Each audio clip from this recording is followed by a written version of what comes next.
Hey, Verballers, if you haven't joined Stitcher Premium yet, now is the perfect time. It gets you completely ad-free episodes of hundreds of shows like Comedy Bang Bang, WTF with Mark Maron, and Bitch Sesh, a Real Housewives breakdown. You also get 21,000 hours of exclusive content, new exclusive originals like Freedom with hosts Scott Aukerman, Laura Lapkus, and Paul F. Tompkins. They're launching every week for premium members. If you love podcasts, you are missing out. Plus, most importantly, when you listen to ad-free episodes on Stitcher Premium, your favorite podcasters get paid. Help support your favorite shows and join Stitcher Premium today. You can get a free month of listening by going to StitcherPremium.com. Use the promo code VERBAL. Welcome to The Solid Verbal. The Solid Verbal. Come after me! I'm a man! I'm 40! I've heard so many players say, well, I want to be happy. You want to be happy for a day? Eat a steak. It's that woo-woo! And now, Dan and Ty. Welcome back to the Solid Verbal, boys and girls. My name is Ty Hildenbrand. Joining me over there... Where are you, Dan? You're not in New York today, are you? I'm all over the place, Ty. You be talking mentally, emotionally, physically. I do this. It becomes muscle memory. Sure. And I'm about to say New York City until I realize that you're in Austin, Texas today. The sun is beating down on me in UT country. I just had some tacos. I'm very happy to be in West Coast Kevin's house. Whoa. In Austin, Texas. So is he still West Coast Kevin, despite the fact that now he has moved to decidedly that's a good question. Midwest, Heartland, Great Plains, Southwest. Hill country. Yeah. He's on the east side of Austin, so he's not even on the west side of Austin, so I think that'd be disingenuous. But we're still going to go with it because change is hard, Ty. Sure. Change is difficult. So how's Kevin? Kevin's great. West Coast Kevin, by the way, hosts the House of Run. If you like track and field, you should be listening to the House of Run, which is a play on words of Run's House, which has not been on the air in quite some time on MTV. You can read his work on Flow Track, and he's just a generally good guy. If you want Austin food recommendations, tweet. I think it's just KSully72 or House of Run. He'll get you. Can we talk to him later? Is he around to talk? Yeah, I'm gonna drag him into this room, and we're gonna do so. For those who don't know, who are listening, who did not see on Twitter, Facebook, or Reddit, we are doing sort of improved teams, not necessarily improved, but who you think will be improved. We're also doing who you are secretly scared of. So if you're a Michigan fan, you're not secretly scared of Ohio State. That should be out in the open. That a Michigan fan perhaps is scared of Ohio State, or a Washington fan is scared of Auburn, because that's an obvious team to be scared of. We wanted to hear from you regarding your overlooked opponents that you're a little bit scared of. So we're going to talk about that because you gave us a lot of good answers. And then we asked for grilling. And so it's basically getting more specific from last week, grilling and outdoor eating tips and questions or whatever. And we like to pretend we know what we're talking about. A lot of the time we don't. So we're going to go with that. Absolutely. So also of note, starting next week, I may have teased this a week too soon, but starting next week, we're actually going to start to get into some preseason stuff. It's not going to be as in-depth as some of our team previews will be later as we get into August and conference previews and all that. But we have a cool concept that we're going to trot out. Starting next week, it'll probably take us at least 2 weeks to get through. But we're actually going to start diving into a little bit of what you should expect in the 2018 season. So that's something you have to look forward to. What to expect when you're expecting. That's right, exactly. We've also got some new merch that is forthcoming. It is imminent, courtesy of our friends over at Cotton Bureau. They're going to help us launch a whole store, a whole bunch of stuff, which is going to be a ton of fun. It's going to continue all throughout the preseason, regular season, off-season, basically the foreseeable future. We will have new merch at the ready if you're interested in supporting the Verbal and donning it out in public. So that is forthcoming. A new website, courtesy of our friends over at Superboss. I just talked to Sean from Superboss today. We got a lot of cool things happening or about to happen out at solidverbal.com. And of course, we announced the live show date, and we've got a bunch of people August helping 11th. us out. Yep, August 11th in Chicago. A bunch of people checking things out, venues out, helping us out on the ground.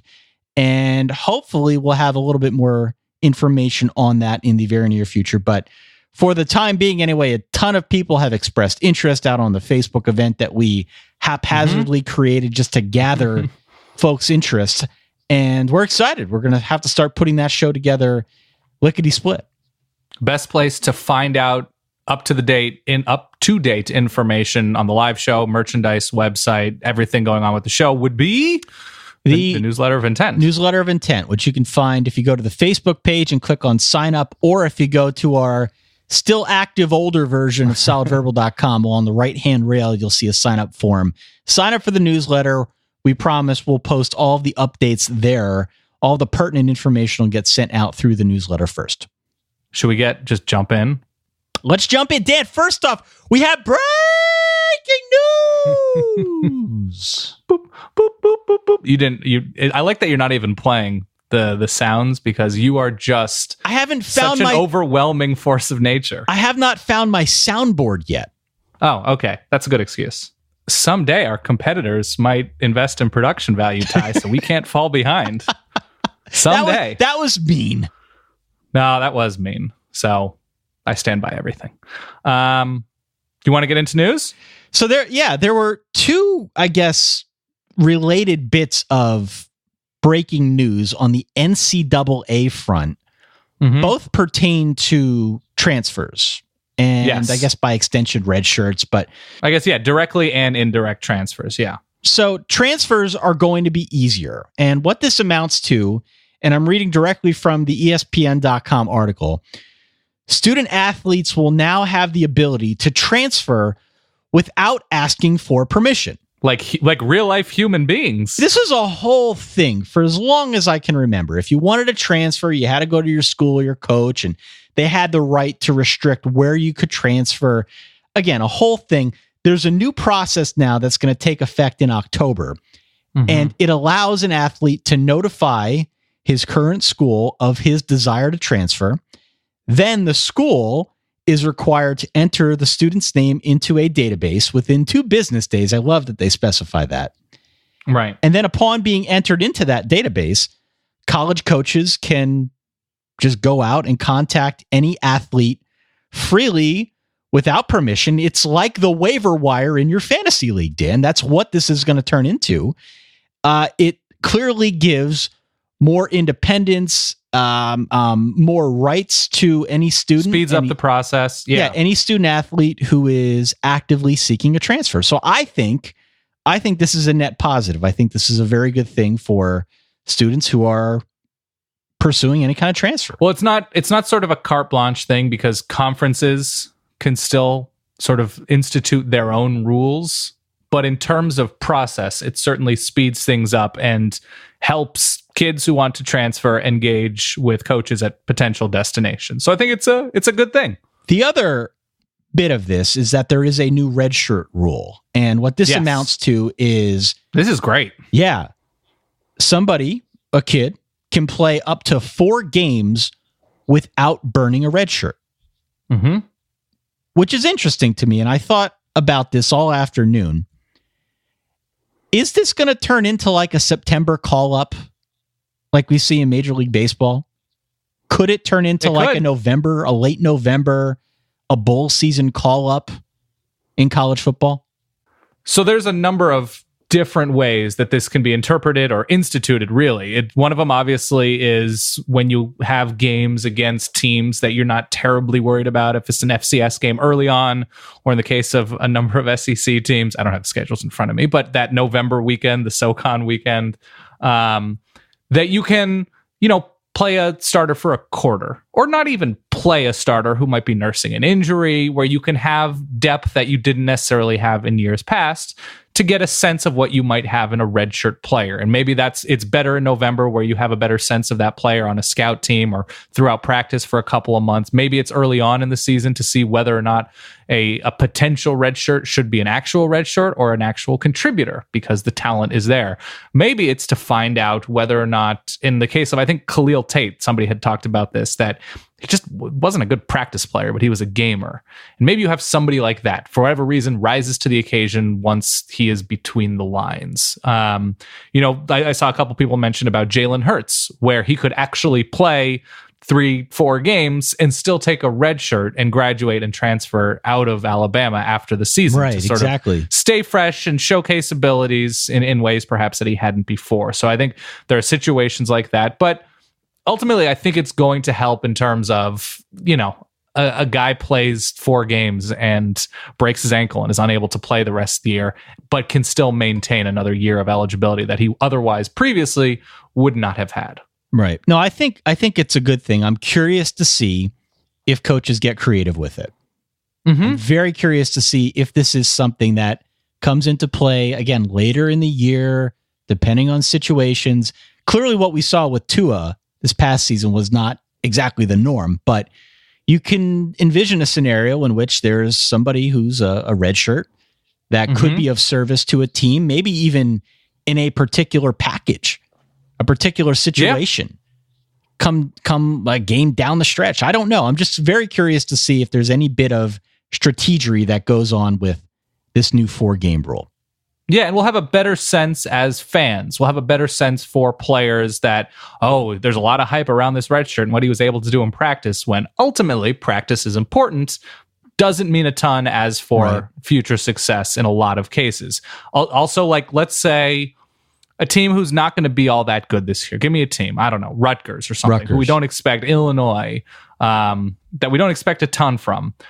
Perhaps once they just are definitely not going to be eligible for a bowl game, once they go to 2-7 or something like that, but they have a promising blue chip quarterback or something like that who they're redshirting. Now all of a sudden, especially if the schedule isn't crazy. Last 4 games of the year. Last 2, last 3, and just get some game rhythm, game experience, get that sort of speed of the game thing updated a little bit. It's entirely possible and that's the September call-up thing. Telling you, just are able to get a sense. Yeah. But in November. The November call-up, I guess. The September call-up. We can be the first to coin that if it hasn't already been coined. Yes. November call-up. All right. Well, we'll have to keep an eye on that. In other NCAA news, it doesn't pertain to, players transferring or redshirting, but 3 more bowl games are coming our way. We've had arguments with folks on Twitter who think there should be fewer games, but starting in 2020, it looks like the total of bowl games will now increase to 43. There'll be 3 more. According to our friend Brett McMurphy, Chicago and Myrtle Beach reportedly are in line to get bowl games. They could be 2 of the 3 sites. Chicago, if they got it, would play it at Wrigley Field, which is kind of cool. Yeah, I've been to Chicago in late December. It's literally cool. It's literally really cool. It's extremely cool. Cooler than being cool. Yeah. It does increase the likelihood that we're going to see more 5 and 7 teams getting into these bowl games. Teams, again, 5 and 7 final record, losing records. But I am long past the point of really caring about whether or not a 5 and 7 team gets in. I've gotten to this point because we've talked to a lot of reporters, a lot of coaches, and in particular, a lot of players who all wax poetic about the bowl experience and what that means to a college athlete. Many of them talk about how good of an experience that was, how memorable it was, and how it really influenced them in a positive way. So if there's a means to do this, if it's not setting anyone back, I say go for it. And I'm always in favor of more football, doing a college football podcast. So what the hell? Yeah, they're exhibition TV shows that you don't have to watch. Having strong opinions about a 5 and 7 team, they don't deserve. It's almost as if you're getting angry that like Blue Bloods is getting a spinoff and you never really watched Blue Bloods in the first place. But like what? Who cares about Blue Bloods in a spinoff? Exactly. Orange Bloods set in Miami. I have never. And honestly, Orange Bloods. I didn't even realize. I was going to go. Yep. Okay. Hook 'em. But it's getting angry over something that you weren't even caring about in the first place and didn't need to patronize at all in late December. So whatever, it's fine. Chicago's a great city. Myrtle Beach, I'm sure, is a good time if you're coming from a cold weather place. And it's just have fun. It's more time for college students putting themselves in harm's way to have fun. Get a couple of eye slides along the way. Yeah. Great. All right. In other news, Former 5-star Clemson quarterback Hunter Johnson has announced he is transferring to Northwestern. This is a pretty significant move for the Northwestern Wildcats. They're hoping to get Clayton Thorson back from an injury in 2018 and have him be the starter, as he's been. Yep. But come 2019, they're gonna need a new quarterback. And Hunter Johnson was formerly the number 1 pocket passer in the class of 2017, the number 21 overall player in that 2017 class. So this is a blue chip recruit who's signing on to play. He'll have 3 years of eligibility left after he sits out the 2018 campaign. He's from the Midwest, so he's close to home. If, in fact, Pat Fitzgerald can spin some gold here out of Hunter Johnson, this is a pretty significant pickup for them. It is. And I'm not sure, like, they've always recruited well enough. Like, quarterback, there's not a lot of Northwestern teams who are like, they're good other than their quarterback. Quarterback play has always been pretty solid. Not spectacular, but pretty solid these past few years. And the fact that they're led by their defense, the fact that coming in, he should have more talent than any Northwestern quarterback ever. Agreed. Just in terms of raw material, raw talent. The problem to me hasn't been that Northwestern hasn't been able to develop kids to the point where they're beating or hanging with. I mean, you've watched Northwestern beat Notre Dame. I don't know if that's still a tender spot for you, but Northwestern has developed kids to the point where they're competitive with the best of college football, or at least the highest level of college football. The thing I'm concerned about, and I don't have the music at the ready, you certainly don't because you don't have a soundboard. It's not the people on the field that worry me about Northwestern. It's the people with the laminated play cards and the headsets on offense that worry me about Northwestern. The past 5 years, this is the disappointment. So this is total offense against FBS teams, yards per play. Certainly not bulletproof metric, but something along the way of that. 2013, 74th. Okay. Around average tie. Sure. 2014, 122nd. 2015, 120th. 2016, 88th. 2017, 93rd. Yep. And that's with an experienced quarterback last year. Justin Jackson obviously was a home run threat a lot of the time. So I wonder if it's been a talent thing or we need to change things up on offense. And hopefully that's the case going into this year, because to get into a rhythm for next year when they do have Hunter Johnson would be a pretty big deal for a Northwestern team that year in and year out is pretty damn good. All right. Elsewhere in quarterback news, Virginia Tech's Josh Jackson may not be eligible because of a, quote, academic issue. It depends where you look about this news topic here. I think for what it's worth, Virginia Tech remains pretty optimistic that he'll still be eligible and able to play. He was still with the team as of like a week ago. He hasn't been suspended or anything like that. It sounds like it's the kind of thing they're trying to work through. So as of now, everything that I've seen, they're fairly optimistic that he's still going to be the starter, but certainly something to watch if you're an ACC fan, if you're a Virginia Tech fan. Josh Jackson had a pretty promising campaign a year ago, threw for like 2,900 yards, 20 touchdowns. Clearly a young kid still trying to find his rhythm, but that would be a pretty big blow for Justin Fuente.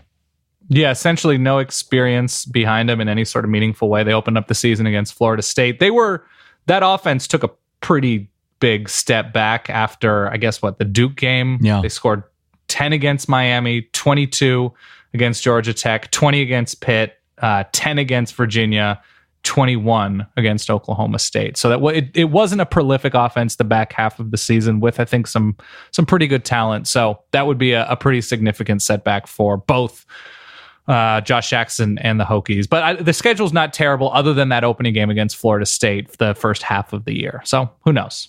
And finally, a bit of somber news here. But you may have read stories a couple weeks ago about Jordan McNair from Maryland, the offensive lineman. He collapsed during a team workout. He has now passed away. Oh, so awful. 2 weeks after that happened. So thoughts and prayers out to his family and the entire Maryland family. You hate to read about this kind of thing, and it unfortunately is something that happens. But man, what a bit of terrible news for that Maryland program. Sad to hear it. Yeah. Count your lucky stars. It's It's a tough place. I hate to hear it. Absolutely. Okay. On that weird note, Dan, if we could go to some of the questions. Let's do it. That we got from the Verballerhood. Now, again, reiterate here what kind of questions we put the call out for. Whether the solid verbal bat signal went up for questions of a certain particular theme here. Yes. Secret fear. Who are you secretly scared of? Yes. Okay. So we're not talking. Who are you scared of this season? What? We're not talking like you're scared of spiders. We're talking about what team are you a little bit less excited to see on the schedule than you might think. You could be scared of Richmond, and in that case, right, scared of spiders.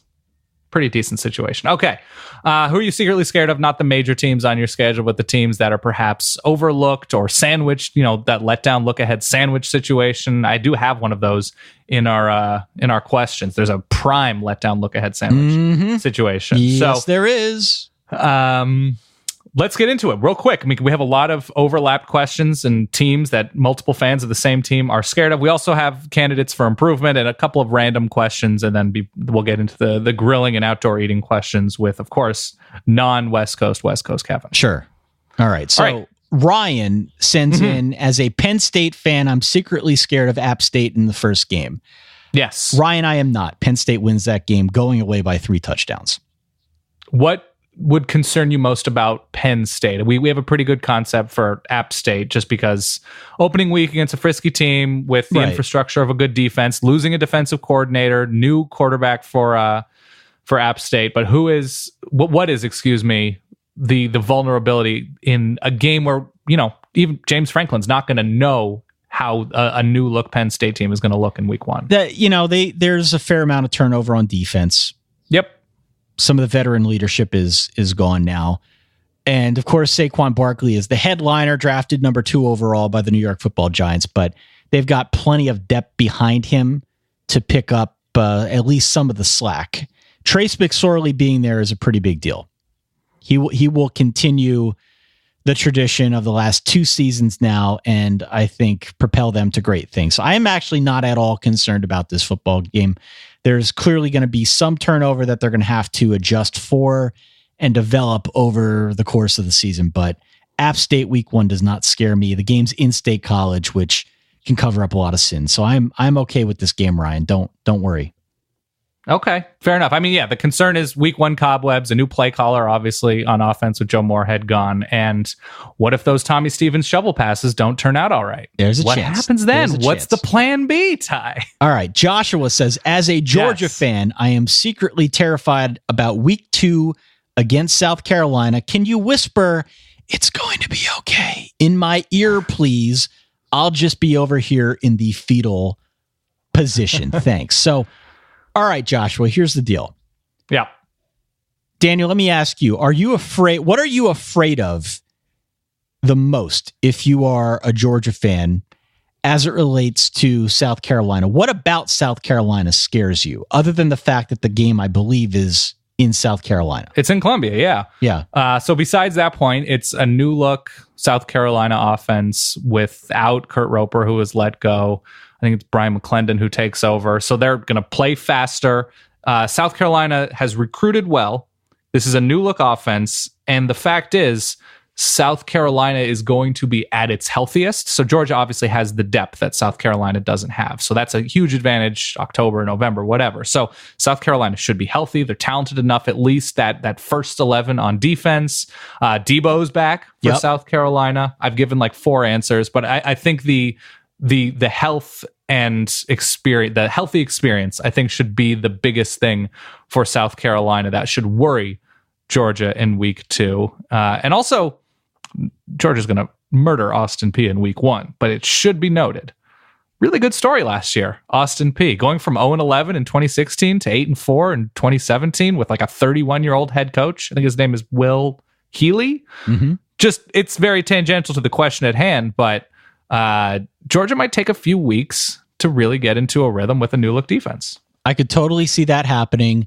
I think it's an interesting game to bet the home dog, and I'm sure when we talk about our previews, definitely it's something that we can bring up. But early in the year, a bit of an adjustment again, some turnover on the Georgia side. South Carolina will be fine. They do have some turnover on their defensive front that I think will be okay in the long term because Will Muschamp does defense pretty well. You're right in saying that the offense might be a little bit more wide open, but all in all, I think Georgia wins the game, but I think it's a really good opportunity to go home dog because South Carolina at home is probably going to be getting like 13, 14 points.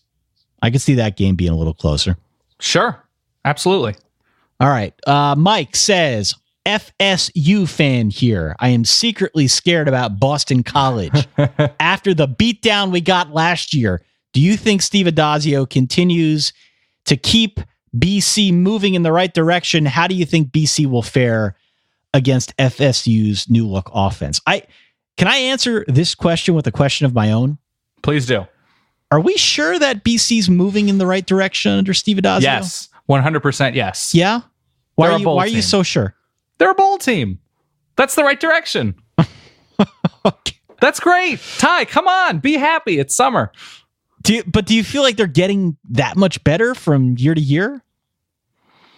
So they developed one of the best freshman running backs in the country last year. Probably one of the best, 20 running backs in the country in A.J. Dillon. Okay. Efficient, stayed healthy, workmanlike, whatever. Harold Landry developed really nicely on defense. You know, the depth isn't going to be there. That's two players, which is great. Two players. That's very exciting.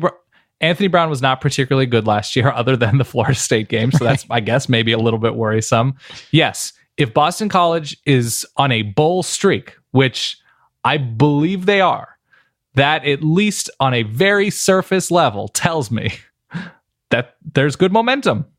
I don't know if I'm totally convinced about that. They're in the ACC, so they're never going to win double-digit games under Steve Adazio. That's not a hot take. It'd be wonderful if they did because it's something new and novel, but it's bowl eligibility, Ty, is positive momentum in Chestnut Hill. Here is what strikes me about that Boston College game for Florida State.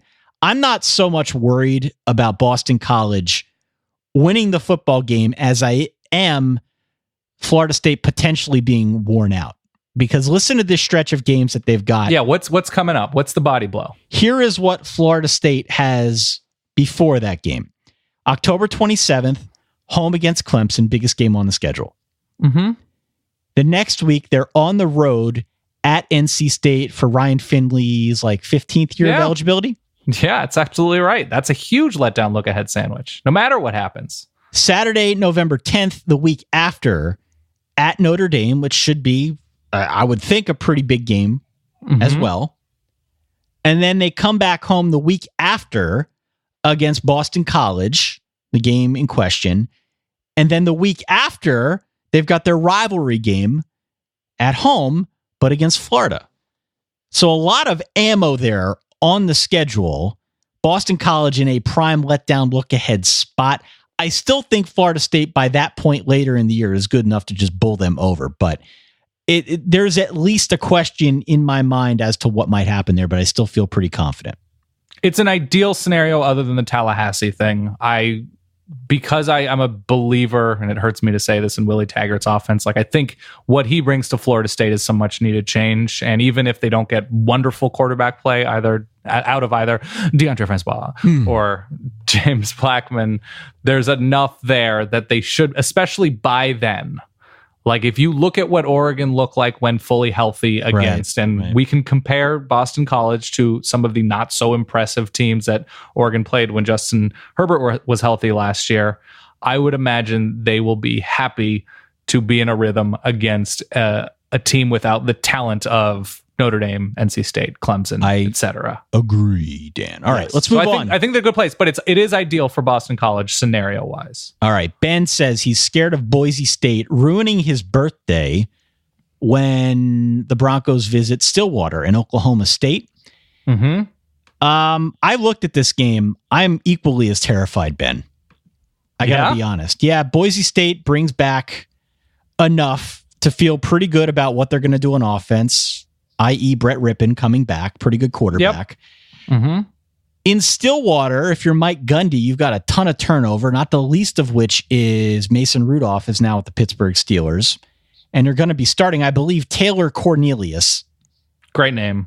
Will clearly end up being UConn Cornelius on this show. Mm-hmm. Big dude, 6'6", like 230.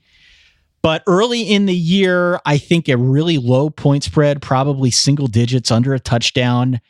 Could see it happening where Boise State pulls an upset. They're going to be the best group of 5 team this year. I don't know if that's fully true. I mean, I still like UCF. I still like Houston, Memphis. There's a lot I like. But yes, I think Boise State has a very good claim to that. Boise has not much going in. I think they have UConn the week before. Oklahoma State has even less. They have South Alabama coming in the week before. It's in Stillwater. The big thing is Cornelius, whoever ends up starting for Oklahoma State, what's his poise like? Because Boise State's they're essentially led by their defensive line, the fact that they have a ton of talent and experience there, and return a quarterback in Brett Rippon, are well coached, and there's not much Boise State has to lose. They're going to Stillwater. It's not like it's a playoff elimination game for Boise, so I think they can play with a little less abandon. So I would happily take those points. All right, moving on. Matthew says he's scared of Ohio State's post Penn State stretch. Okay. Post Penn State stretch. And the way here's how he's labeled it. He says Indiana's a chaos team. Mm-hmm. Minnesota has PJ Fleck looking for a big win. And Purdue on the road is Jeff Brom. He just says Jeff Brom here in parentheses. Just that's the worrisome thing. Now, I looked at this a little bit more closely. I'm not sure I fully agree. I think it's giving Indiana a lot of credit. Yeah. It's giving them a lot of credit. Sure. PJ Fleck, okay, maybe he starts building something. Maybe he builds playing quarterback on what he did a year ago, but the game is in Ohio Stadium. And again, who's playing quarterback? Mm-hmm. Ross-Ade Stadium before a bye week in West Lafayette could be interesting. But still, Ohio State should be fairly well loaded by that point in the season. Like, they'll have it mostly figured out by the time they get to Halloween weekend. It's actually the games after that bye week that terrify me the most. Of course. Yeah. Nebraska, at Michigan State, at Maryland, which we're going to, I think, talk about Maryland a little bit later. And then the game back home, but Michigan, who knows what we're going to get out of Michigan. I'm not all that worried about those 3 games after Penn State. I'm not worried about Purdue if I'm an Ohio State fan at this point. There's nothing, as you mentioned, there's nothing great leading in. There's nothing great the immediate week after with a bye week there. And the thing that's a bummer about Purdue is they were, for as much credit as I think Jeff Brom rightfully deserves for being innovative and interesting on offense, it was the defense that led that team last year, and they replace a ton, especially up front. So right. It feels like, everybody thinks when there's a new coach, like, well, the first year is going to be sort of an experimentation, rebuilding type year.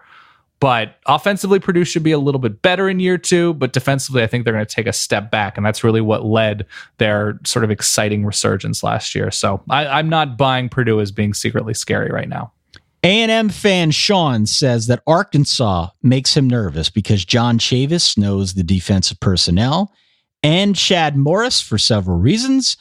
He says they will have plenty of motivation to beat us. Does it seem legit, or is the talent gap too big for Arkansas? I think this is a legit concern. Sure. One of the things that we talked about when Chad Morris came over from SMU is how we both saw potential for Arkansas to be that sort of wild card team. Mm-hmm. They might not be consistent, but they're going to beat somebody. And A&M, with their turnover, they've got a lot coming back, but could totally see a situation in which A&M's beaten up from playing Alabama the week before, and Arkansas just sort of finds a way to wear them down in the line. Maybe. I mean, at what point is A&M Arkansas ever normal? No, never. It's in a TNT, I believe. Once again, it's that Cowboy Championship Classic thing, whatever they call it. Yeah, it's going to go to 3 overtimes. It's going to get weird and wacky. And sure, A&M, no matter who's coaching any of the teams involved, that should worry you because it's A&M Arkansas. Yes. The perpetual worry game. Yeah, A&M Arkansas. I'm with you. Nathan says he's a Notre Dame fan from Indiana. It seems like people out of state don't realize that there's a Purdue-Notre Dame rivalry between fans. That being said, it pains him to admit that Purdue might be a fun team to watch this year. Notre Dame does not play Purdue this year, but I do agree. I was all in on the Purdue thing a year ago, and I'm excited to see where they go in 2018. I think Jeff Brom's an incredible coach.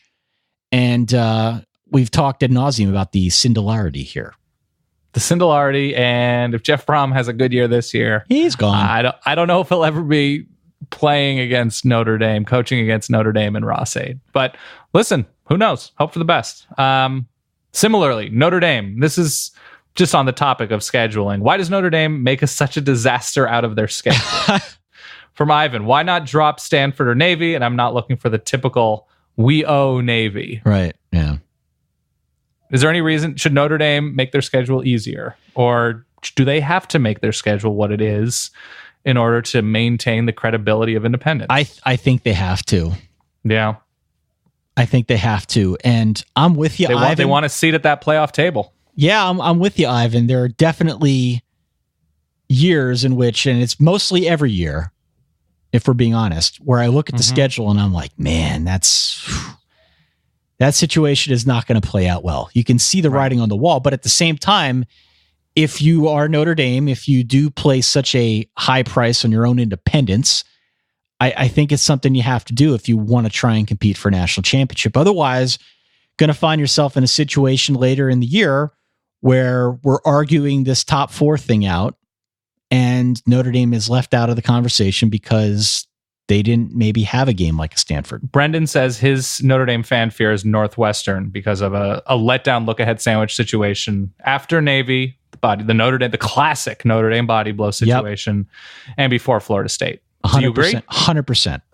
And that game's in Evanston? Yep. I think Brendan's onto something with that fear. 100%. And you are onto something with that fear. 100%. What week is that in the season? That is October? The first week of November. First week of November? Yeah. Yeah, that's when Northwestern's getting a little frisky. Sure. Absolutely. A night game. Hold on. One other thing. Yeah, please. A night game the week before against Navy. That game is being played in San Diego. Of course it is. Yeah. All right. I mean, it does make sense with the Navy base there, but yeah. In San Diego, so there's travel involved. They're flying back cross country. Not like a true cross country flight. It's not like the pure NFL scenario where you're going from San Diego elsewhere. It's pretty far. It's pretty far from San Diego. But I'm just saying there's a lot there that makes you potentially a little bit squeamish.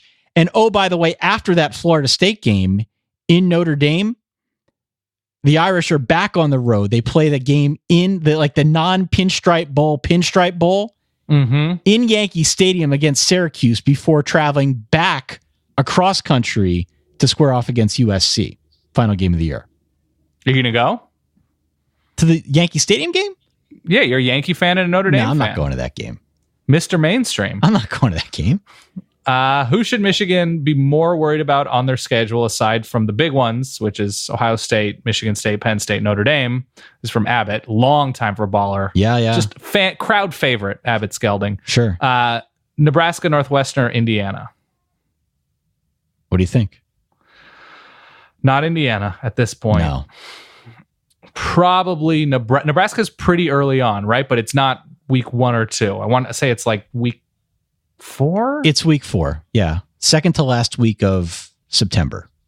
And I will also say Nebraska has, this is another letdown look ahead situation. I don't have it in front of me, but I'm almost positive Nebraska has Colorado, who shouldn't be all that good, but they're well coached. Who knows? They have Colorado and then I think a pretty good Troy team once again, who beat LSU last year, new quarterback for Troy, but a lot of remaining pieces before that Michigan game. So disadvantage for Nebraska right there with a letdown look ahead, but who knows? I still think the highest ceiling of those teams in terms of existing structure is Northwestern. It's probably Northwestern. Yeah. Where is that game? The game is at Northwestern, actually. Yes. Okay. Weird Kyle Field Day. Who knows? What else do we got here? Let's go to Libby. Another crowd favorite. Yeah. Secretly terrified of FAU for Oklahoma's home opener. First game without Baker Mayfield against a motivated FAU. Is this an irrational fear? I think it's pretty warranted, Ty. Not irrational. Lane Kiffin? Lane Kiffin? What are we talking about here? Is now associated with the Weiss family. Charlie Weiss Jr. who is your younger brother's younger brother. Have you started looking at our fantasy things for 2018? Oh my God. I think Charlie Weiss somehow, some way being involved in our fantasy draft, even if it's Charlie Weiss Jr., has to be a thing.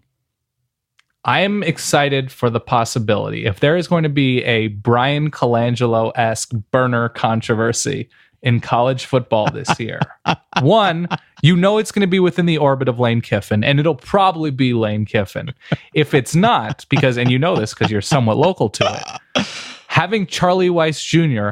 have Charlie Weiss, who I believe lives in Florida somewhere, right? With the ability, Charlie Weiss with a burner account defending his son. Like if there's weird play calling against Oklahoma, if there's weird, there's some strange situation. That's the obvious pick for a college football burner because you have the Kiffin and you have the father-son thing with a 24-year-old, 25-year-old, and do not get either one of us wrong. It's good for everybody if we have like this crazy success story of a 25-year-old offensive coordinator. But that's where my money would be if we Charlie Weiss Sr. scenario is odds-on favorite to forget to switch accounts on his phone. Like thinks he's tweeting from his own personal or vice versa and accidentally tweets out the wrong thing. Yes. Gives the whole game away. Yeah. Yes. FAU is in a good position. They'll have a new quarterback. Jason Driscoll retired, but I want to say it's Chris Robeson who transferred from Oklahoma after not really, I don't think he just like enrolled in Oklahoma. He'd never even played or was really with the team. And then the Florida State transferred, DeAndre Johnson. I forget his name. I'm a bad host, and everybody already knows that. But FAU is loaded with highish level Power 5 talent in multiple spots. Early on against an Oklahoma team that is much more talented from 1 to 85, I'm probably going to go Oklahoma. That it might be close for 2.5 quarters, but Oklahoma gets into a rhythm and pulls away probably by 17 to 21 points. So I understand the fear, but I think in the end they'll be all right. All right. So why don't we do this? I'm going to read our sponsor message. Please do. Then let's get to like one or two who are you afraid of college football questions. Okay. We've got a bunch more. And then I want to bring so much fear out there. Then I want to bring in no longer West Coast Kevin. Yes. To help us answer the remaining He's still questions. west of us. West of Solid Verbal headquarters, sure. Correct. Dan, when do you want to start paying less interest on your credit card debt? ASAP. How about today? I'm Do ready. it today with a credit card consolidation loan from our good friends over at Lightstream. Lightstream rewards consumers who have good credit with a great interest rate and no fees. You can get a credit card consolidation loan from 5.49% APR with auto pay. You could save thousands of dollars in interest. The application is 100% online. You can even get your funds as soon as today. Our listeners can get an additional interest rate discount on top of Lightstream's already low rates. The only way to get this discount is to go to lightstream.com/solid. That's lightstream.com/solid. All the usual disclaimer stuff applies. So subject to credit approval. The rate includes a 0.5% auto pay discount available only when you select auto pay prior to the loan funding. Terms and conditions and offers are subject to change without notice. Visit lightstream.com for important information about limits on Lightstream loans and same-day funding. But again, check it out. Get your discount. Lightstream.com/solid. Where are we going, Dan? Let's go elsewhere. How about that? Yeah. Here we go. We want to go, okay, do you have a list of your top 5 running backs this season? I have mine. This is from Patrick. Just a quick little ranking tie. Like Bryce Love, J.K. Dobbins, Jonathan Taylor, tailback. Can't forget him. Of course. Yep. I don't know if Cam Akers is in my top 5, but I love Cam Akers, so I'll put him in my top 5. Top 5 ceiling. Yeah, we mentioned A.J. Dillon. I think he'll certainly have numbers because they're going to give him the ball every play. But like Myles Gaskin, Rodney Anderson, Damian Harris, there's so many names. It's a very good year for running backs in college football. Yeah, I would have Gaskin and Harris after Dobbins, Taylor, and Love. Not in any particular order other than Love number 1. It's a pretty hardy class of running backs nationally. It's spread out pretty evenly, which is nice. Okay. Travis Etienne, I think, has the potential to be up there, depending on what happens. Sure. This is a good question. I really like this one from 3 people. Okay. From Todd, John, and Dennis. Wow. So that'd be great. They're going on a football pilgrimage, which we're hearing more and more about, like as a secondary bachelorette type situation. It's very much a thing that people are talking to us about. They're making a good trip. They went to College Station, which I think is... I'm not crazy about the town of College Station, not for any real reason, just didn't do it for me. But a game at Kyle Field is a terrific time, huge game. I would just spend more time in Houston. I would just come in for the game, watch the game, chill out. If you want to eat well, and having that 1.5, 2 hour proximity to Houston, you go to Hugo's and eat Mexican food. You go eat some Vietnamese crawfish, wherever you can. There's a place called Crawfish and Noodles that just go wild in Houston, eating and seeing the various crazy, diverse neighborhoods. That would be my recommendation. He also adds at the back end of this email. Yes. Now, I'm not sure if it's Todd, John, or Dennis. Mm-hmm. All 3 are signed here as part of the email, but he says, my son, so someone in this group, is missing his Honors Society induction to keep the pilgrimage streak alive, Dan. Yeah, I think that's right. I think that's the right move. I was president of my Honor Society in high school. Really? I was. Would you rather have gone to an induction ceremony or to Houston to eat Mexican food and to watch a major college football? 100% college football. Yeah, you can't. Yeah. In terms of you're building memories. You're just collecting memories along the way. And I think this is more valuable than an Honor Society induction. All right, so let's start here, Dan. Let's go to non-football questions. Okay, so what is the topic du jour? The topic appears to be grilling. Yeah. Grilling. Is West Coast Kevin available? West Coast Kevin's making appropriately enough, a quick grocery store run. I'm going to drag him in here as soon as he gets back. All right, well, let's start here. Have you ever used a public grill? Oh my God, of course. Why or why not? Have you? I never have. Oh my God, Ty. I'm not sure I'd ever really want to. Up in your ivory castle. Have you ever seen those things? Sure, they're fine. And listen, Ty, if they are like caked on and really gross, you just throw a piece of foil on top. It's fine. Throw some foil, some cooking spray, olive oil spray, whatever. And the charcoal underneath? Make your burgers or dogs. Yeah, you have some charcoal. You bring your own charcoal. You light it up. And you cook meat and or vegetables over fire, Ty. How would you score your own aptitude when it comes to grilling? I mean, I'm a B+. Okay. I would not throw myself a parade, but yeah, I've done it at parks before, and my current apartment has like a communal grill that I've used actually a good amount. But you clean it when you're done. Everybody seems to be pretty respectful. It's a nice grill. It's a gas grill, so this one's not charcoal. So you make sure you turn off the propane. You make sure you turn off all the burners. You clean up after yourself, and everybody seems to do a good job. It's wonderful, Ty. It would be fun if we could somehow organize like a Beat Bobby Flay style grilling competition between you and I. What do you think we would have to be like the same in grill, like chicken thighs? What would you want to make? Like a flank steak? I had not thought about what I would like to make, Dan. Believe it or not. But what are you most confident in your grilling abilities? I'm very confident at the grilled steak. I mean, I know it's a common thing, but and do you reverse sear? Do you do that? I've done both, actually. What do you prefer? I prefer sous vide, actually. Oh, great. Yeah. Sous vide it before. Man in the ivory castle. Sear it before, or sear it afterwards, excuse me. But right. I think a competition would be a lot of fun. I don't know how we do that, but I mean, we both have access to grills now, so we do. We do. Yeah. All right. We just force our wives to be judges. All right. Next, let's go to... This is interesting to me. Austin wants to know, is it acceptable for an adult to refuse to eat anything with bits of onions or mushrooms, etc. in it? So it's not, I don't think this is specific to onions or mushrooms. Right. But is it acceptable, and I guess within the context of grilling or just a big pot of food or something like that, to refuse to eat something knowing that there are bits of something in it? I know a lot of people that won't eat anything with onions in it. I am not one of those people. I know. I actually like onions. Man. I like mushrooms. So for me, it's not an issue, but I think it's acceptable provided they don't make a big stink out of it. If it's the only thing being served and somebody's like, no, I'm just going to have graham crackers. Yeah, as long as you don't make a production out of it. Because the paella you've made. Yeah, if you've got some aversion to onions or mushrooms, that's fine. But just don't make a production out of it. Be cool. In that case, I'd say yes, it's acceptable.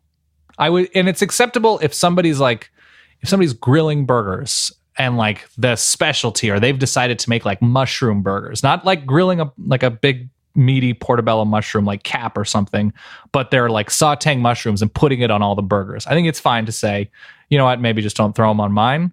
But if it is, yes, if it's like a giant stew and there's just bits of onions and mushrooms, I think you got to suck it up.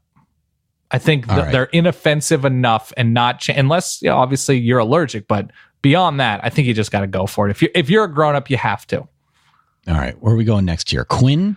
Want to go Quinn? Sure. Optimal marinating time for barbecuing chicken. Ty.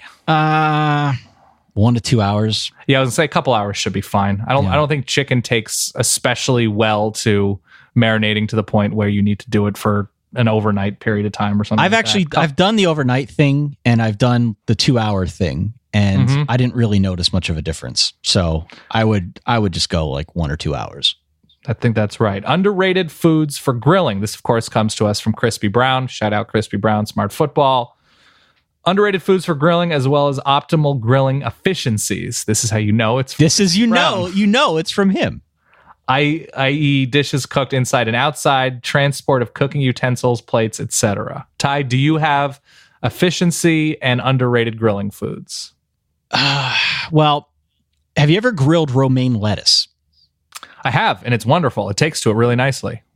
Romaine lettuce would probably be my answer here for underrated foods for grilling. It does take a little bit of finesse, but it actually turns out a lot better than you'd expect. So for me, it's romaine. I think West Coast Kevin. Yeah. Come on in when you're ready. All right, West Coast Kevin's going to be beautiful. Shortly. Beautiful. I'm going to say, so I don't think it's underrated, but I think it's something that's overlooked. If you are willing to put in the time, which is why this is inefficient, grilled pizza can be quite good because you can get that pizza steel, if you have one of those, pretty hot on a grill. And there's also add-ons that can make it because it's the hotter the better with pizza, obviously. But in terms of efficiencies, I would add, and this is actually West Coast Kevin's, corn is a very efficient item to grill because whether you wrap it in foil or whether you go straight on, it takes a while. Right. So you throw that on early on, and whenever it's done, just throw it up top to keep heated. Right. You don't need to, pay a ton of attention to corn. You turn it every so often, but it's not something that you have to look after constantly. I think corn. It's a very good, in terms of like actual, he mentions here utensils and plates, and I think he's talking about utility items when you're actually on the grill. Again, me and my ivory tower, I've got a sear burner on my grill, which is crazy efficient for doing all the searing. So I'm perhaps a little spoiled in that regard, but I go sear burner as my answer. West Coast Kevin's here, Ty. Yo! So the question is underrated grilling food and efficiency. I already mentioned your corn theory. Corn. You also have yellow onions, which turn very sweet. Oh, and you can do it ahead of time. Right. The longer you cook them, they're good. Really any vegetable is good because, like Dan said, the prep work is relatively minimal. And I think the yield is good because otherwise you end up with just like a ton of meat. That's true.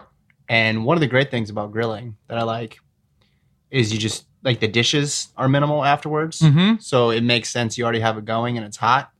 You just keep throwing stuff on. But then you're left with a meat parade the next day. Meat parade. Tons of chicken, tons of ribs. Overcook. Yeah, exactly. But so it's good to mix in the vegetables. Yes, fair. Yeah, you want leftover grilled vegetables. That's a successful grill situation to go with your meat parade. They're the spectators in the meat parade. The meat parade can also lead to the meat sweats, Dan, which we've talked about ad nauseum on our G chat. True. Yes. I would also add, in terms of underrated foods, anything with natural sugars like peaches or pineapples for desserts. I've grilled bananas already, Dan. You have a lot of water in them that can sort of grill out of. That's a great idea. Yeah. I think those are all, and always make sure if you're grilling meats and you're bringing out a plate of raw meat, always walk out with 2 plates so you're not going back in for a clean plate. Just make sure everything is set when you're there. And if like vegetables can be cooked ahead of the barbecue because you want to enjoy your time. Excuse me, the cookout. I'm sorry, everybody south of the Mason-Dixon line. Ahead of things, yes, you can grill vegetables and just throw them on for 30 seconds. So that's a more efficient method. All right. Where Next are we going question. next here? Yeah. Charcoal or propane? I go propane. Charcoal's fine. And just like with pancakes, I let everybody else do it and enjoy their work. And I'm just going to do gas and propane at my place. I've never grilled on charcoal before. It gets warm and it's hot and it burns a good long time, but it's dirtier. Yeah. For a while, I was a charcoal purist. Really? And I got a propane. Well, because that's how my dad did it on one of those little tiny grills in the backyard. And when I would go to parks and stuff to grill, obviously those aren't propane, so you have to bring your own charcoal and your lighter fluid. So I learned how to do it that way.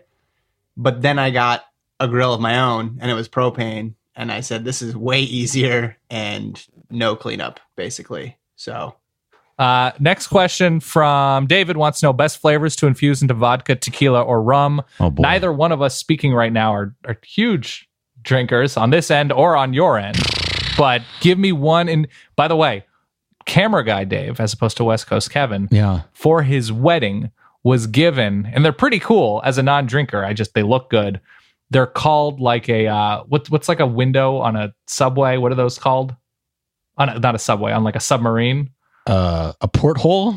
Yes, it's called a porthole, and you basically put fruit into an area of this like very clear looking canteen looking thing. Yeah, okay. And you just have it hanging around for 2 weeks and it infuses with fruit. You got to be a pretty big drinker to have somebody be like, I know, I'm going to get this person a fruit infuser alcohol porthole thing. But people it's pretty good. Water though, don't they? Yeah, they do it for water too, but this was specific for alcohol because you let it in there for like 2 weeks instead of like a day. Cucumbers. Cucumbers aren't bad. Can be refreshing. I would say pineapple would be my answer. That across the board for tequila, rum, and vodka. Oranges, watermelon, that sort of thing. I don't know. I've never been a huge fan of that. It's a lot of work. It is a lot of work, but I had a pineapple actually with West Coast Kevin in Brooklyn. I had one of the best cocktails ever, and it was a pineapple mint julep at a cocktail bar. Oh, terrific! Can I ask a question? Please. Here? I mean, what is the process to infuse something? Like, how long beforehand do you need to begin the infusion process? A couple hours. If you have a pitcher of something, if you're going to serve like a pineapple infused rum or something at a barbecue, excuse me, sorry everybody south of the Mason-Dixon line who takes it so seriously, a cookout, or if you're actually smoking meats, it's a barbecue, I guess. Couple hours, I would say. Yeah. It just sits there? It just sits there, and the natural juices and sugars, whatever, run throughout. And you can shake it up. You can do all sorts. There's physical activity you can do to speed it along. Next question comes to us from Gary, and I thought his name was Gary Strange, which was a great name, but it's almost that. Gary wants to know, I just got a deep fryer and have access to a smoker and grill. Wow. Which, by the way, is such a great way of phrasing it. Like, does that mean his neighbors have it and be like, anytime you want to use it? Or like, he knows like the code to a local Lowe's? and in any case, Gary, well connected in the underground smoking. No big deal. You want a smoker? I got a smoker. You own one? I have access to a smoker. Right. Anyway, Gary does affirmatively have a deep fryer with access to a smoker and grill. What are good ideas to synergize? Wow. The fryer with these tools? He already plans to smoke and fry wings. Ty, do you have a deep fryer / smoker / grill synergy idea? I do not have a synergy idea for this. I have a couple. I see deep fryer. I think of chicken. I think of potatoes, which I don't know. Yeah, you make fries. The right way to think of it, but I guess wings. You could do wings. He's got the wings down. You could do sort of wings 3 ways. What came to the top of my head as a Mexican food nerd, I would say fry some tortillas. You have some tostada shells. If you're smoke a pork butt and carnitas or something like that. Or, slowly, if you're smoking a brisket, you have some taco shells if you want it. It's very easy to make taco shells in a fryer. I would also say, if you are grilling, even if you're making something basic like burgers and dogs, there are desserts you can fry ahead of time, ahead of your burger and dog grilling. Make some donut holes. Yeah. I think that would be delicious. Okay. So that's what Cool. I would do. I would think about it in terms of the synergy of frying something ahead of time that won't dry out or lose its luster while you're grilling or smoking something else. So churros, great. Churros are better out of the fryer. Never mind. On the recommendation of either Dan or Scott, I got my wife a deep fryer one time for her birthday. This would be a Lion-Eye fan, Scott. Yeah. And Right. I think that was just for the sole purpose of when you guys came over, she would fry stuff for us. did we end up eating fried food out of the fryer? Well, she's made, I think, 3 things, and then it's never been used. What are those 3 things? Sweet potato fries, And chicken. I think she tried to make beignets once. power rank them, how they turned out. Fried chicken made yourself is amazing. Yes. And I never grew up with fried foods or access. I wasn't like Gary, who had access to a fryer. Gary has access to both a fryer, a grill, and a smoker. I had the opposite. We ate very healthy. Mm-hmm. So that was probably the first time I actually had homemade fried chicken. Mm-hmm. And I was like, this is incredible because, previously it was mostly KFC. Right. So yeah, the fried chicken would be 1. The fries would be 2. The beignets, that's just tough because you have to eat them right away. Yes. And if you're off by a little bit in terms of timing or crispiness, Dry out. it's Yep. tough. But those Okay. are my only contributions. Ray wants to know, is assigning someone, quote, plate and napkin duty so that you don't have to buy a ton yourself sort of insulting when inviting people to a party? I don't Hi. think so. No. I don't think so at all. No. They're Buying them food. you're essential hosting them. tools to the cookout, barbecue, grill out, picnic, what have you. If you should only be inviting people to your home for a cookout or whatever, if they're the type of people that say something like, what can I bring? Even if you have no plan on asking anybody to bring anything, those are the type of people you should be associating yourself No, totally. with. Totally. So assigning someone plate and napkin duty is almost saying, thank you for being the type of person who asks. And yes, it'd be great if you could bring this because I have cleaned my house and went out and bought meat or vegetables or whatever, and I'm spending time cooking them for you. So your contribution is the easiest possible thing. Some paper napkins and plates and forks, 100%. whatever. 100%. No, that's The- perfectly There's fine. nothing worse than going to a group food gathering or a potluck at work Mm-hmm. where you have 3 times the amount of 2-liter bottles of soda you need and no napkins. And no napkins. No, Not a you need the single napkins. napkin. Or you're out of spoons, but everybody just needs, you're like, as people are, there's 10,000, like I think Alanis Morissette has a song about this. 10,000 spoons. When all you need is a fork. Right. Knife. A knife. Yeah. Okay. But like if somebody brings fruit salad and you don't want to eat fruit salad with a spoon. Yeah. That's ridiculous. Or in my example, you have 10,000 ounces of Mr. Pibb. All you need is something to get the barbecue sauce off your face. Yeah. Next question. Ty, this is almost too close to home because the asker's name is Tyler. Oh, Is it acceptable? This has nothing to do with grilling. It has nothing to do with college football. What Right. is this question? But Ty Hildenbrand fashions himself a bathroom etiquette maestro. on the corporate level. Yeah, I have On the professional corporate level. experience. Yes. So corporate bathroom etiquette is like Ty's minor on his show. That's right. So anytime anybody asks a bathroom etiquette question, no matter the theme of the rest of the episode, Ty is happy Yeah. to oblige with an answer. Sure. Is it acceptable to not lock the door Ooh. and have it hanging open when going number 1 in a stall? It So I depends. guess this could be applied to either work or like an airport or a restaurant or anything. Well, I think it depends. I think if you're at work, you gotta lock the door. For just peeing. Yeah. Just a quick little tink. No. Okay. At work, gotta lock the door. It's a professional setting. Okay. Let's be honest. But if you're at Airport, restaurant, Home Depot. yeah, what I mean, else? if you're at more of a public setting, where like an airport in particular, where everyone in the airport is sort of in a hurry trying to Go, get to their go, go. gates and in a setting like that, it's okay. I think in a sports bar, even a restaurant, it's okay in a public setting such as that. But in a professional setting, you have to cover your bases, if you will, and make sure that you lock the door behind you.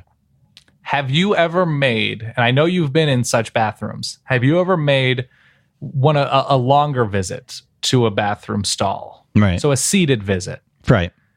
but at a particularly nice bathroom, like at a really nice hotel or a country club, Right. or probably not a house. A house would not have stalls, but something like that where you've closed the door thinking you've locked it And if the door were to swing open, it might be a little far away from your reach once you're already sitting down. Yeah. And there you are, faced with a choice that no man should have to make. It's a panicky moment, Dan. To be quite honest, it's a panicky moment. The problem that you have you found yourself in that scenario? I have found myself in that scenario. The problem is that I shouldn't say most of, but a lot of the door latches in said stalls are not properly installed. Yeah. So you think you're locking them. They're not inspected with the and regularity. then you break into a cold sweat when the thing just swings open because it wasn't installed on the level or it doesn't latch properly. I found myself in that situation many a time. So what, you found yourself in a situation with a door that you could not close from the seated position? Where I've had to make a choice. Okay. And what would you say as, again, the bathroom etiquette authority? It depends where you're at in the process, but if you can get up to, let's call it mid process. I've never been in that situation before. I think you have to take care of the process. Trust the process before you get up trust the process before you get up to latch the door again, Dan. Otherwise, you're talking about a bigger issue. So the correct order of operations is at least temporarily conclude process. Complete the football move before. What if you're anticipating minutes more of processing? What if it's an elaborate process? We're essentially we're talking about a splash and go here, which is a very difficult maneuver. But I think you're cornucoping it. I think if you can, you have to get to the door to try and relatch it. Do you have any, in this situation that Tyler proposed here, do you have any sympathy for the people who are coming in and want to check to know if someone's in the stall? Right. And it's a great disservice to them to have to bend all the way down to see feet. Whereas if the door was ajar and you can walk by and you can see their back, I mean, nothing more is revealed in a stall than it would be. It's every man for himself in there, dude. And I have no sympathy for anyone else coming in. But I hate doing that. Don't you hate doing that? Like at an airport when you have bags and you're carrying them in there and you have to like bend all the way down to see like whose feet are on the ground. Why are vacant and occupied signs limited to plane lavatories rather than every day? Oh yeah, that's true. That would solve it. But I'm just saying that's a tough spot to be. Jerry Seinfeld has a whole bit on this. He has a whole bit on this. Yeah. Why do they still make the doors from Dan and I for bathrooms that don't go all the way down? Okay. Next question. I feel like we got to a good place with that. Yeah, sure. Ryan wants to know. He's 24, would love to throw a 4th of July party at his new apartment. We've a rooftop deck. This is his words. Ooh. He has a rooftop deck overlooking the Baltimore Harbor. Wow. Baltimore, right? That's what they say, Baltimore. Yep. Yeah. And we haven't really broken it in yet. I want to make it a somewhat official event with a fair amount of people, but I tend to scoff at Evites. I think that's kind of understandable. Sure. I get that. Evites can, you never know when you're supposed to actually send one. By the way, did we talk through the issue of being engaged and kicking around the idea of sending out an Evite for either the reception and or the rehearsal dinner? We have talked about that. I'm pro. It's much more I am pro as well. However, I tried to advance that theory. Oh, never going to happen. And yeah, don't even bother. Ty, when you and I get married. Yeah, exactly. It'll be low cost. Evite City. Yeah. How do I make it official without sounding like it's a wedding or a bar mitzvah invitation? I'm excited to make it nicer than an average BYO 24 rack type of party, but I'm a bit lost at drawing interest. Okay, so Ty, you want to officially invite people, so like there's no doubt as to like what kind of party it is, where it's not just like, yeah, I'm throwing some burgers on the grill, come over. You actually want it to be a thing that like people take seriously about coming over for. Right. What is that middle ground? I have between it. like group text and Evite. I have it. Hit me. I have it because I've done it. Here's what you do. Okay. If you don't want to go over the top, use the Facebook event thing. All right. Use a Facebook event thing and invite all your friends. If you want to have them invite friends, so be it. But if you're a creative guy, and I think I know the question asker here, and I believe he is a creative type. If you're creative, know this person? I believe this is Ryan who helped us with our reverbs at one point. Yes. Okay, great. Perfect. Ryan's a really creative dude. All right, I'm with you. Can make up a lot of ground without being way over the top if you just write something funny in the description. Write something funny. That's right. Just write something funny in the description that's gonna latch on to people, gonna make them want to come to your shindig. And then you don't got to worry about like graphic design or sending anything out through the mail or even doing one of those fancy evites. Just write something funny in the description and you're fine. That's all you got to do. Here's my quick counter. Facebook is the creepy cousin of the evite. In 2018, fewer people perhaps are on Facebook or check Facebook as often. So I think that's a little trickier. Here's what I would do. Still go with a group email instead of an evite, because also you got it with evites, you have to like select graphics and stuff. It can be cheesy. I say you just send out a group email, subject line, 11 and a half reasons you should be coming to Ryan's barbecue, rooftop barbecue. This is same page here, right? Same page. So you're going with a lighthearted thing, and you list out reasons, because who doesn't love a list on the internet? And they can let one, we're gonna have like you describe the food. 2, you describe some weirdo friend. It's like a BuzzFeed article. Yeah, Brent's gonna be there, and he's gonna do his stupid magic tricks, and he's gonna leave early, so don't worry about it. Right. Like you just make different items weird and funny. Our friend Andy Wall did this for her rehearsal dinner, and it was a great idea, not for inviting people, but for writing the restaurant itself. Here's like 11 reasons you should host exactly. us It'd be for a perfect rehearsal dinner. And you could do it through Google. Google does like a free Google Forms. You can send out it through Google Form. Do it. I think just direct email is a good idea. Sure. All right. Let's do like one or two more here. We're running pretty long. It's a free show, Ty. Before we move on, can we back up a little bit? Please. Can you scroll down so I can see that email? I've never felt older than when Dan said, "Oh, I know, me too." BYO 24 rack type of party. I read it, and what type of party is that? I have no clue. I think it's like a bring your own case of beer, bring your own 24 pack. Okay. Oh, so I thought 24 related to his age because it says I'm. He is 24, right? Oh, but then 24 rack. So 24 modifies rack, and that's in that clause there. So this last clarification is being brought to you by Centrum Silver. We're all very old. But then I was wondering, are 24-year-olds on Facebook anymore on that theme? That's true. All the cool kids went over to Instagram. So go send it out via blockchain. Send it out via blockchain, LinkedIn invite. Is that how blockchain works? I really do not know. Yeah, I really don't know. I want an invite to Ryan's BYO 24 rack. You know what? Party. What is your, it's houseofrun@gmail.com? Yeah. Ryan, invite houseofrun@gmail.com. He probably won't be there. I'll proofread the email for sure. But he will proofread it. Yeah. And it'll be a bad sign if I like it because former English teacher. I'm clearly not the target demo here. But I just wanted to clarify and know if anybody else was confused. Joey wants to know tongs or spatula for outdoor grilling. Both. Now, obviously the answer is both, depending on the meat, depending on the vegetable, whatever. You don't want to turn corn over with the spatch. No. But if you had to choose one, Ty, what do you think best defines your hand grilling technique? I'm hashtag team tongs here all the way. Team tongs. Yeah.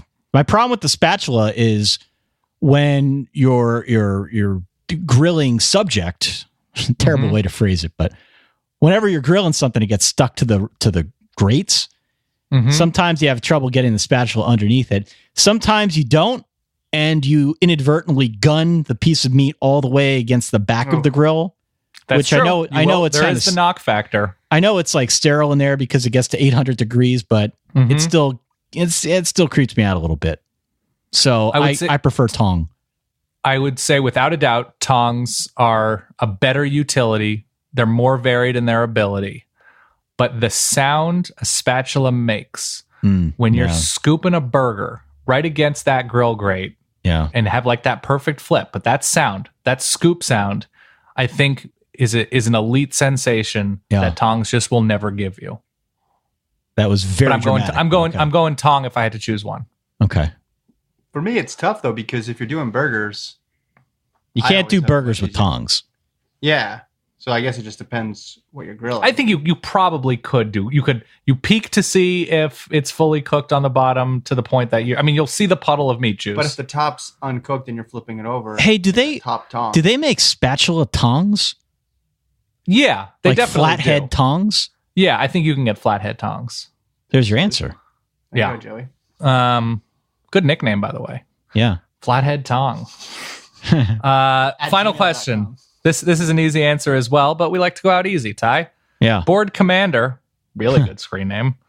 When attending we'll correct him and say Google, by someone who is certifiably grill literate. Oh, I love that. Good term. Good term. Probably didn't make it up, but used it really well. Perfect. What is the safest option to request? Hot dog, hamburger, chicken, something else? What's the hardest thing to mess up? The answer is clearly hot dog. It's definitely not chicken. Yeah, chicken's the easiest to screw up. It's dead easy. Chicken's either like bone dry Yes. because it's been on for 45 minutes or potentially infected with salmonella. So you don't want to go chicken. No chicken sashimi for me. And the hamburger, you're probably safe, even if you get it a little on the rawer side of things, but still nobody likes getting a burger that's still bleeding. So hot dog is clearly the answer here. Hot dogs arrive fully cooked. Exactly. The worst thing that will happen to a hot dog is either it's served to you kind of warm or kind of dry. But in terms of safety, hot dog is, because you can also just look at a hot dog and be like, no, this is what I want it right now. Just give it to me. Give me that hot dog. Okay, I'm going to regret phrasing things like this. Give me that barbecue, that grill item right now.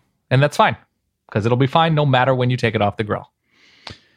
All right. Do we got anything else in here you want to cover? Yeah, just because he's such a luminary. Peter Hoffman quickly. Okay. Better outdoor experience, an evening breeze with dinner outside. Yeah. Or a good sunrise with a cup of coffee. Ty, are you rolling dusk or dawn? I'm This going is the big dusk. George Clooney, Salma Hayek. Okay. Dusk. Yeah, I think that's right. Dusk. I can respect it. It depends on where you are for the morning.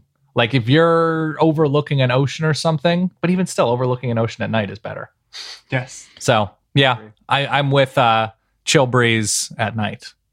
Well, since we have him here, West Coast Kevin, no longer truly West Coast Kevin.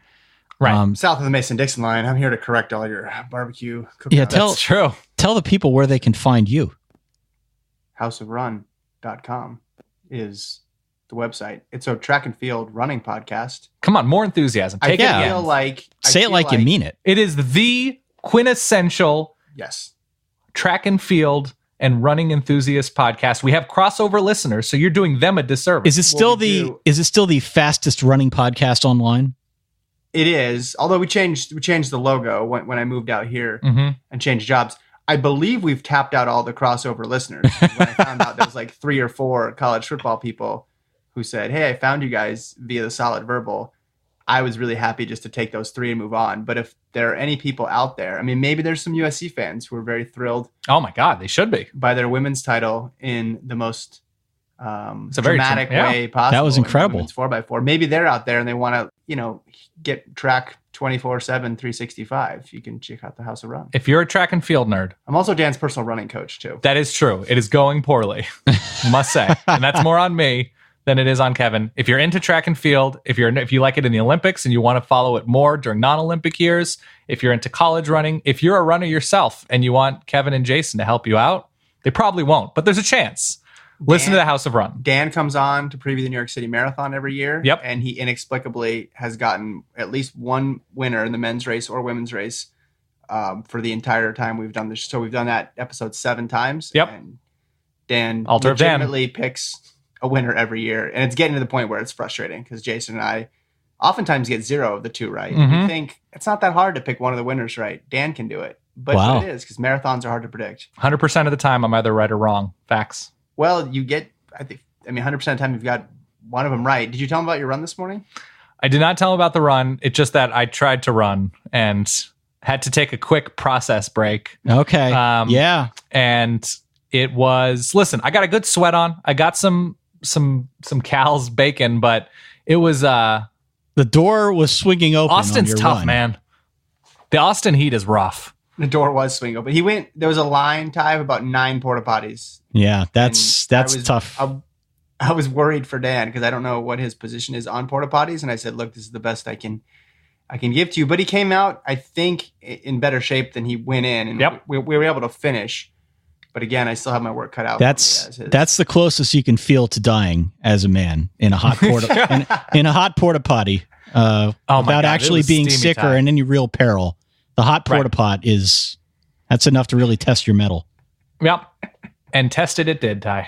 Tested it did. All right, that's everything we got. This seems like a terrific moment to tell people that they can find us at solidverbal@gmail.com if they've got any further commentary they'd like to submit, We're also at solidverbal.com, itunes.com/solidverbal. Find us on Facebook, Twitter, Instagram.